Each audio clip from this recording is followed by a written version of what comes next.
commanditaire te fii nga teg sa tànk moo tax ma ne fa ma la doon xaar foofu nga ma fekk te xam naa ne di nga ko saafara. Monsieur le ministre, vous avez porté un combat inédit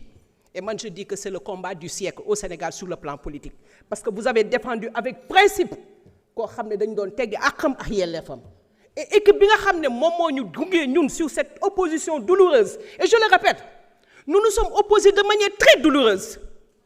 deret tuuru na ay bakkan faat nañ leen ay sëy tas na defe naa aucun parti politique fii Sénégal n'a subi ce que nous avons vécu au Sénégal et vous avez été devant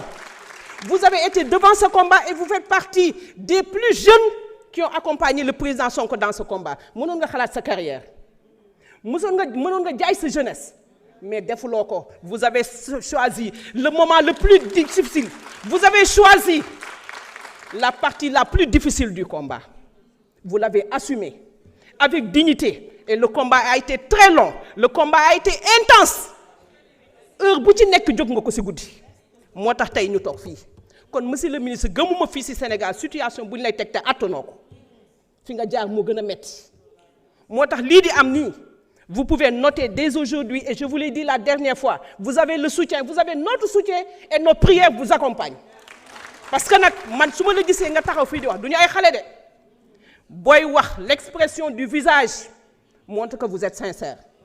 l'expression du visage montre que au-delà de vos propos on sent un désir ardent de servir avec loyauté votre nation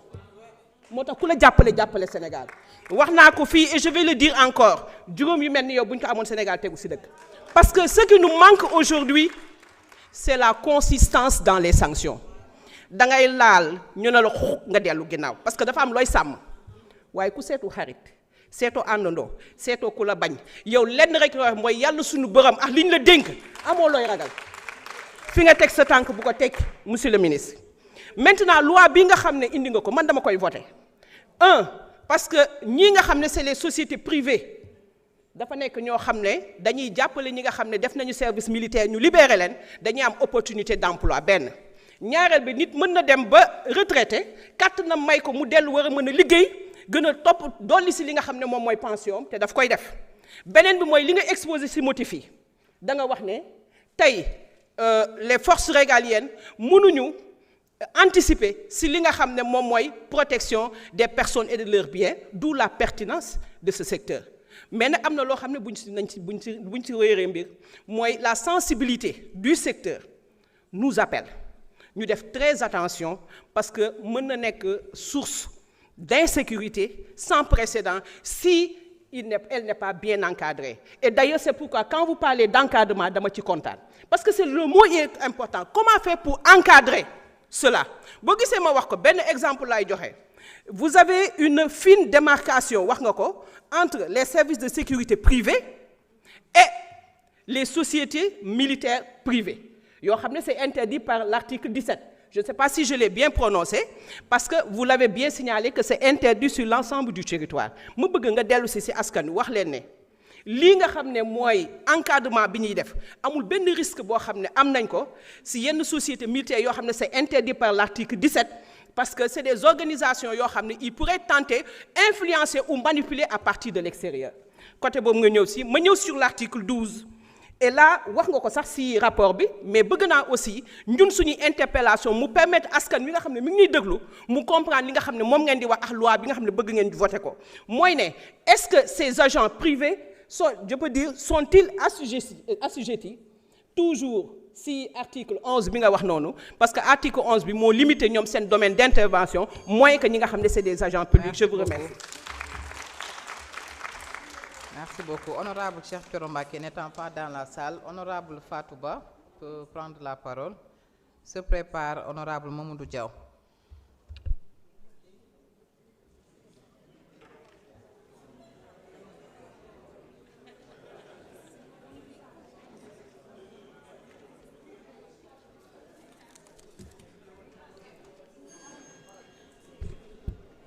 Auzu billahi mina sheytaani rajim bismillahi rahmani rahim. Merci beaucoup madame la présidente di la ñaanal fi nga toog fi comme ni ma ko defee woon démb rek yal na doon sa njiglaay ñoo ngi lay féliciter bu baax a baax monsieur le ministre maa lay nuyu di la jox sa wàccuwaay di nuyu mboolem ñu nga àndal di nuyu sama collègue yi monsieur le ministre xam naa ne nag man lu may wax moom sama naataango yu bëri wax nañ ko fi mais balaa maay ñëw rek damay wax ci benn sujet boo xamante ne honorable Maïmouna Bousso wax na ko fi par rapport ak naturaliste yi monsieur le ministre xam naa ne kii di wax ni dafa fàtte ne dañoo ne intégration africaine